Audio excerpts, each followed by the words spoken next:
दोस्तों, संत रविदास का जन्म 1450 को काशी नगरी में हुआ था। इनके पिताजी का नाम था रघु और माता का नाम था गुरबिनिया। यह जाति के चर्मकार थे और जूते बनाने का काम किया करते थे। रैदास जी की बचपन से ही भगवान की भक्ति और साधु संतों की सेवा में बड़ी भारी रुचि हो गई थी। थोड़ा बड़ा होने पर इन्होंने भी अपने माता पिता का व्यवसाय अपना लिया और जूते बनाने का काम करने लग गए। कुछ समय के बाद इनका विवाह भी कर दिया गया और इनकी पत्नी का नाम था लोना देवी। स्वभाव से संत रैदास जी अत्यंत धार्मिक और परोपकारी प्रवृत्ति के थे। उन्हें साधु संतों की सहायता और सेवा करने में बड़ा आनंद आता था। वे अपने कार्य से जो भी कमाते थे उसे साधु संतों की सेवा पर खर्च कर देते थे और अक्सर साधु संतों को बिना मूल्य लिए ही जूते दान में बनाकर दिया करते थे। उनके इस स्वभाव से उनके पिता बहुत नाराज रहते थे। जब अपने पिता के बहुत समझाने पर भी वे नहीं माने, तब इनके पिता ने इनको अपने घर से बाहर निकाल दिया। पिता से अलग होने के बाद संत रविदास जी पड़ोस में ही कुछ दूरी पर झोपड़ी बना करके अपनी पत्नी लोना देवी के साथ रहने लगे और जूते बना करके जो थोड़ी सी आमदनी होती थी उसी से अपने जीवन का निर्वाह करने लगे।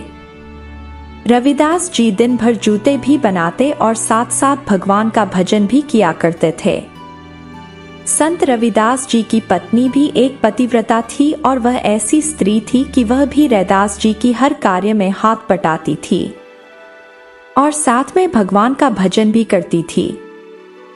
दोनों बहुत ही अभाव में जीवन को गुजार रहे थे। अभावग्रस्त जीवन होने के बावजूद भी संत रविदास जी ने साधु संतों की सेवा करने में कोई कसर को नहीं छोड़ा था। वह अपनी सामर्थ्य के अनुसार संतों की सेवा अवश्य करते थे, इसीलिए इनके घर पर साधु और सन्यासियों के लोगों का जमावड़ा लगा रहता था। रविदास जी बड़ी निष्ठा से संतों की सेवा करते और उन्हें बड़े प्रेम से भगवान के भजन सुना करके मुग्ध किया करते थे। एक दिन की बात है कि श्री भगवान को संत रविदास जी की दरिद्रता को देख करके बड़ा दुख हुआ और वे एक साधु का रूप बना करके संत रविदास के पास पहुंचे और साधु रूप में भगवान ने रविदास जी को पारस पत्थर देना चाहा। साधु ने पारस पत्थर का चमत्कार दिखाने के लिए उनकी लोहे से बनी चमड़ा काटने की रेती को पारस पत्थर से छू करके सोने का बना दिया और पारस पत्थर को रख लेने का आग्रह करने लगे। परंतु रविदास जी ने कहा कि जिसके हृदय में भगवान की भक्ति का अमूल्य धन मौजूद है उसे पारस पत्थर की क्या जरूरत है। ऐसा कह करके उन्होंने पारस पत्थर लेने से इनकार कर दिया। बहुत आग्रह करने पर भी जब रविदास जी पारस पत्थर को स्वीकार नहीं किया, तब साधु रूपी श्री भगवान ने रविदास जी की झोपड़ी के छप्पर में उस पारस पत्थर को खोस करके चले गए और कहा कि जब भी आवश्यकता हो इस पारस पत्थर का प्रयोग कर लेना। कुछ महीनों के बाद उस साधु रूपी श्री भगवान जब पुनः रैदास जी के पास आए और उन्होंने देखा कि रविदास जी अभी भी अभावपूर्ण जीवन को जी रहे हैं। साधु ने रविदास जी से पूछा कि आपने अभी तक उस पारस पत्थर का प्रयोग क्यों नहीं किया? क्या वह चोरी हो गया है?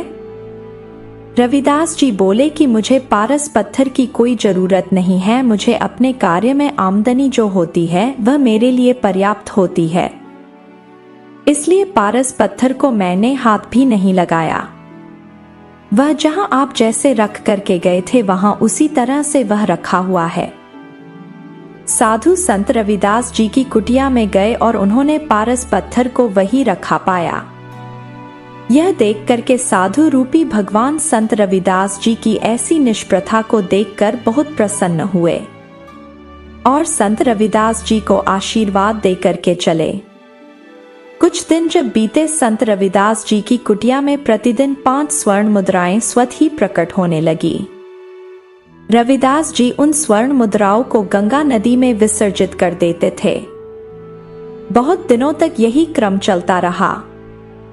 एक दिन की बात है कि श्री भगवान ने संत रविदास जी को स्वप्न में दर्शन दिया और कहा कि मैं जानता हूँ तुम्हें धन का लोभ नहीं है, परंतु मेरे द्वारा दी गई स्वर्ण मुद्राओं को ग्रहण कर लिया करो और इनका उपयोग संतों की सेवा के लिए किया करो। रविदास जी ने भगवान की आज्ञा को शिरोधार्य किया और स्वर्ण मुद्राओं का उपयोग साधु संतों की सेवा और अन्य धार्मिक कार्यों में करने लगे। इसके बाद इन्होंने भक्तों को ठहरने के लिए धर्मशाला का निर्माण करवाया और एक सुंदर मंदिर भी बनवाया। उस मंदिर की पूजा का अधिकार उन्होंने ब्राह्मणों को दे दिया। इसके बाद इनकी खूब प्रसिद्धि होने लगी। दूर दूर से लोग इनके दर्शन करने के लिए आने लगे। एक बार की बात है कि नित्य प्रति राजा की तरफ से गंगा जी की पुष्प अर्पित करने के लिए जाया करता था तथा मार्ग में संत रविदास जी से भी मिलता था। एक दिन रविदास जी ने उस ब्राह्मण को 2 पैसे दे करके कहा कि महाराज, आप प्रतिदिन राजा की तरफ से गंगा जी को पुष्प अर्पित करने के लिए जाते हैं, तो आज मेरी तरफ से यह 2 पैसे गंगा जी को अर्पित कर देना और जो भी कुछ वह कहे सो आकर के मुझे बता देना। ब्राह्मण उनसे 2 पैसे लेकर के चला गया। रोज की तरह ब्राह्मण ने पहले राजा की ओर से गंगा जी को पुष्प अर्पित किए और फिर रैदास जी के 2 पैसे भी गंगा जी को अर्पित करने के लिए कहा। लो गंगा मैया, यह 2 पैसे संत रविदास जी ने भेजे हैं। पैसे चढ़ाते ही ब्राह्मण ने देखा कि गंगा जी से 2 दिव्य हाथ प्रकट हो गए और दोनों पैसे लेकर के अदृश्य हो गए। यह दृश्य देख करके ब्राह्मण आश्चर्यचकित रह गया। कुछ ही क्षणों में वह हाथ फिर से प्रकट हुए और अब की बार उन हाथों में एक सोने का बहुमूल्य कंगन था। जल में से आवाज आई कि यह कंगन जाकर के संत रविदास को दे देना। ब्राह्मण कंगन लेकर रविदास जी की ओर जाने लगा। मार्ग में उसने सोचा कि रविदास जी ने तो इस कंगन को देखा नहीं है, तो फिर उन्हें यह क्यों दिया जाए। ऐसा विचार करके वह अपने घर की तरफ जाने लगा और रास्ते में उसने वह कंगन एक सुनार को बेच दिया। दूसरे दिन जब पुनः रैदास जी से वह मिला, तब उनसे कहा कि पैसे तो मैंने अर्पित कर दिए थे, परंतु गंगा जी ने कुछ नहीं कहा। यह बात सुनकर के रविदास जी चुप हो गए। अब उस कंगन को सुनार से किसी सेठ ने खरीद लिया। उस सेठ की पत्नी कंगन को पहन करके रानी से मिलने गई। रानी को वह कंगन बहुत पसंद आया, तो सेठानी ने वह कंगन रानी को भेंट कर दिया। फिर रानी ने वह कंगन राजा को दिखाया और उसी के जैसा एक कंगन बनवा देने का आग्रह किया। राजा से राजा ने अपने राज्य के सभी प्रमुख सुनारों को बुला करके वैसा ही एक और कंगन बनाने की आज्ञा दे दी। जब सुनारों ने कहा कि महाराज, ऐसा लगता है कि इस पर तो ईश्वर ने स्वयं कारीगरी की है, इसके जैसा कंगन बनाना हमारे सामर्थ्य के बाहर है। अब राजा ने जब खोज कराई कि यह कंगन कहाँ से आया है, तो खोज करने पर उस सुनार को बुलाया गया और पूछा कि तुम्हें यह कंगन कहाँ से मिला है। तब सुनार ने उसी ब्राह्मण का नाम बता दिया। अब उस ब्राह्मण को बुला करके पूछा गया कि यह कंगन तुम्हें कहाँ से मिला। यह सुनकर ब्राह्मण बुरी तरह से घबरा गया। जब राजा ने ब्राह्मण से पूछा, क्या तुमने यह कंगन कहीं से चुराया है? सच सच बताओ, नहीं तो तुम्हें कठोर दंड दिया जाएगा।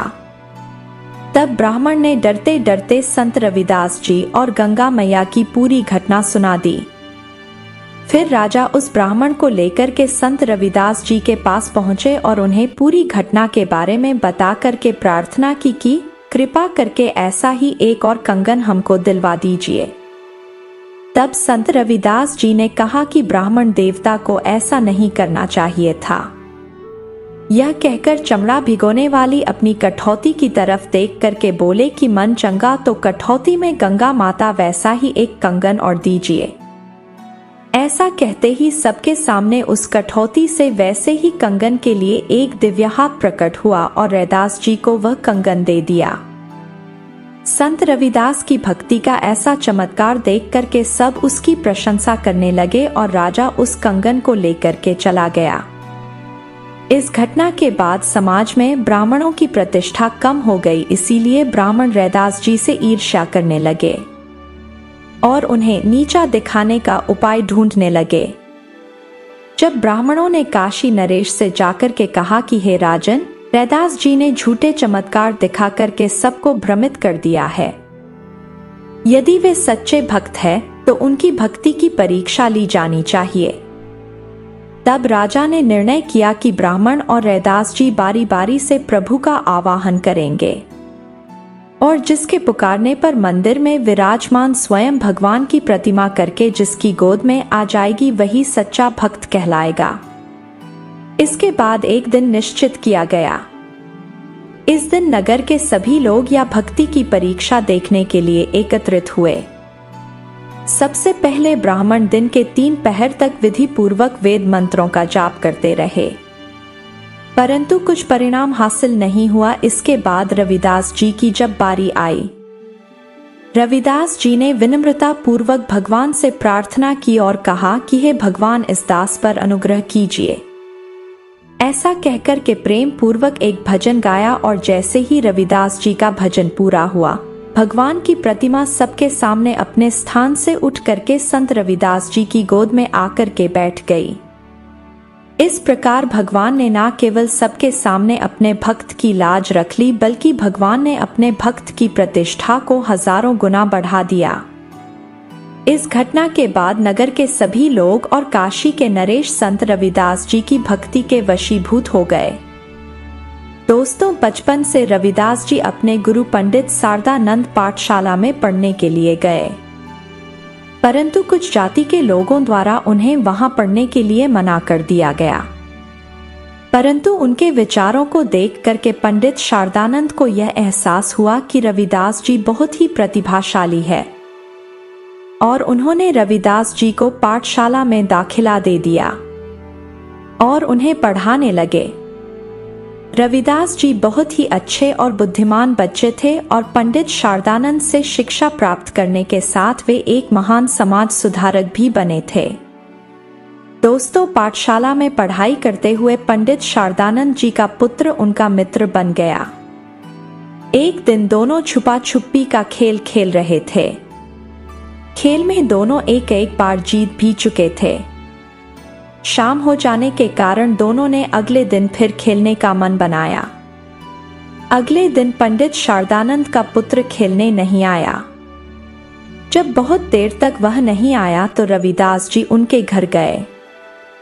जब वे घर पहुंचे तो उन्हें पता चला कि उनके मित्र की मृत्यु हो गई है। सभी लोग उनके मित्र की लाश के चारों ओर बैठ करके रो रहे थे। तभी रविदास जी पंडित शारदानंद के पुत्र के शरीर के पास जाकर के बोले, अभी सोने का समय नहीं है, चलो छुपा छुपी का खेल खेले। दोस्तों, यह शब्द सुनते ही वह बच्चा जीवित हो गया। गुरु रविदास जी को भगवान से मिली शक्तियों के कारण उनके शब्दों से वह बच्चा जीवित हो चुका था। सबको यह देख करके अचंभे में पड़ चुके थे। कहते हैं कि संत रविदास जी अपने पास रखे एक मटके का पवित्र पानी लोगों को पीने के लिए देते थे। एक बार एक धनी सेठ ने उस पानी को पीने का नाटक करते हुए अपने पीछे फेंक दिया था। उसके कपड़े में जब वह गिर गया, जब वह सेठ अपने घर गया, उसने उन कपड़ों को एक कुष्ठ रोगी को दान में दे दिया। जब उस कुष्ठ रोगी ने उस कपड़े को पहना तो वह बहुत ही जल्दी रोग से मुक्त हो गया। पर वह सेठ जी कुष्ठ रोग से पीड़ित हो गए और बहुत चिकित्सा करवाने पर भी वह ठीक नहीं हो सके। अंत में वह रविदास जी के पास गए और गुरु से उन्होंने क्षमा मांगी। संत रविदास जी ने उस सेठ को क्षमा कर दिया और अपने आशीर्वाद से उस सेठ को पुनः स्वस्थ कर दिया। इस घटना के बाद ब्राह्मणों को भी रविदास जी पर पूर्ण विश्वास हो गया और कालांतर में रविदास जी ने अपनी देह को त्याग करके मोक्ष को प्राप्त किया और सदा के आवागमन से वे मुक्त हो गए। तो प्रिय दोस्तों, रविदास जी के लिए आपका क्या विचार है, हमें कमेंट करके जरूर बताएं। और यदि वीडियो से थोड़ा भी ज्ञान मिला हो तो वीडियो को लाइक करके चैनल को सब्सक्राइब जरूर करें और बेल आइकन प्रेस करें। मिलते हैं किसी अन्य वीडियो के साथ। जय भीम, नमो बुद्धाय।